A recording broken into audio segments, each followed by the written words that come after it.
Good. Good afternoon.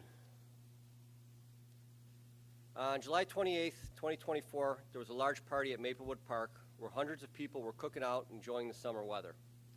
At about 6:30 in the evening, gunfire erupted and people began to run for their lives. When the gunshots ended, a total of 7 people were shot.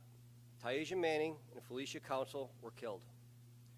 In total, there were between 40 to 50 gunshots that were fired from at least 9 different handguns that afternoon.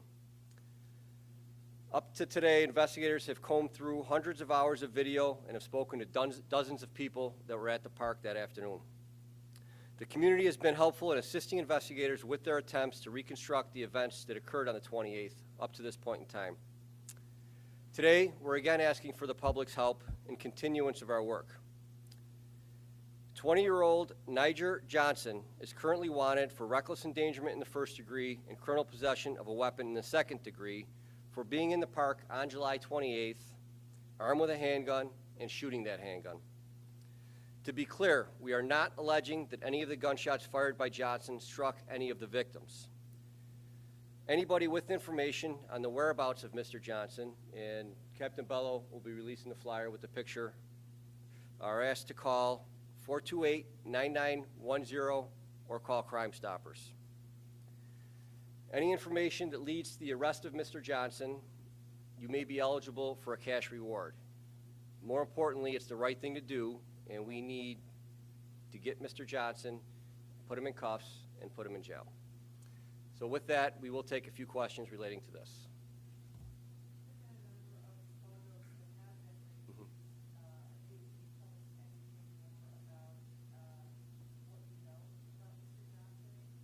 Yes, in total, like I had mentioned, there was 9 different guns that were fired. We've identified at least 16 people that were in the park that afternoon that were in fact armed with what appear to be handguns based upon video and photographs. Mr. Johnson, we believe has been ducking us up to this point, and we just need people that know Mr. Johnson, that know where he is. We need them to call us so we can get him where he belongs.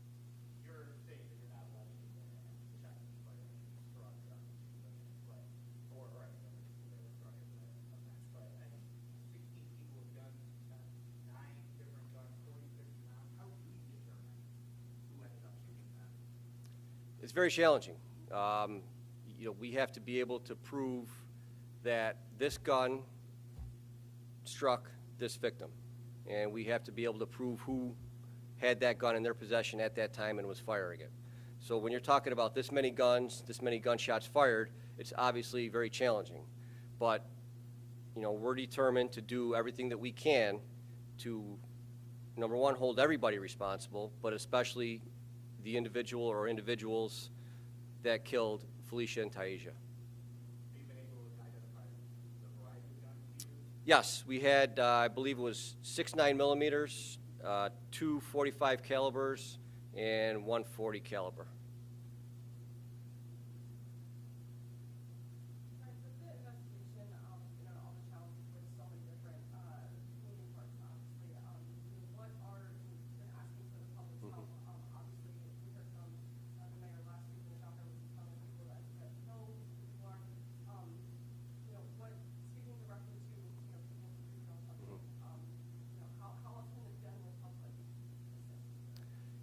It's tough, and people have been great. We have spoken to dozens of people, many of which have come to us on their own fruition.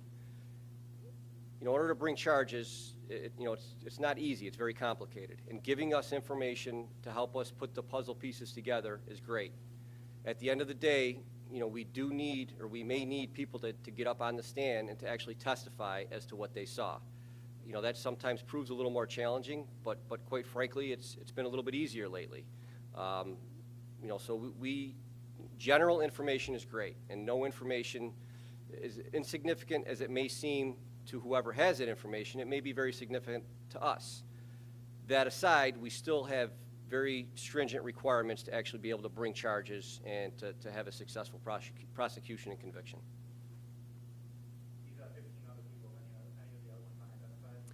Yes, we have identified, and I'm not going to give you the exact numbers, but we've identified the majority of the people that were there armed with what appears to be handguns. And this is an ongoing investigation. There are many efforts that are currently underway that we're not going to get into, but we have identified everybody that was in the pictures that we had sent out. Then why just Mr. Johnson? Again, it's very, and I don't want to get into the weeds, but it's very difficult. With Mr. Johnson, we can prove that he was armed with a operable working handgun, and we can prove where he was when he actually fired that handgun. We've uncovered evidence in the investigation which gets us over that very high threshold of being able to bring charges, and we're confident in getting a successful conviction on him. So without getting into the weeds, we were able to put all the puzzle pieces together on the case against Mr. Johnson at this point.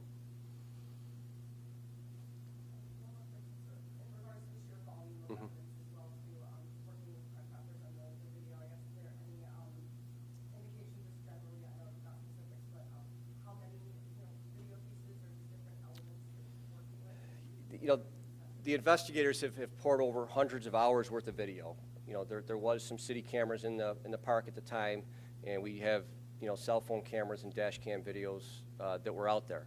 So it's a matter of watching all the videos. It's a matter of putting the different angles together, and it's extremely time consuming and extremely complicated, but it's a critical part of the investigation, and the guys and girls have been spending a lot of time doing that, and the fruits of that at this point is we have a case against Mr. Johnson, and that's why we're actively asking the public to help us in finding him.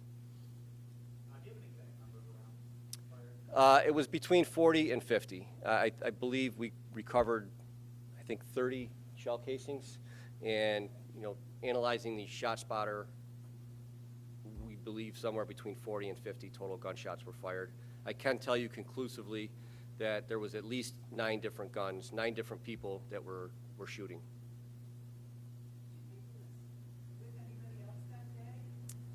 Or Mr. Johnson? That's tough to tell. I don't think that he was there by himself. Yeah, that's all I'm going to say on that at this point. All right, thank you.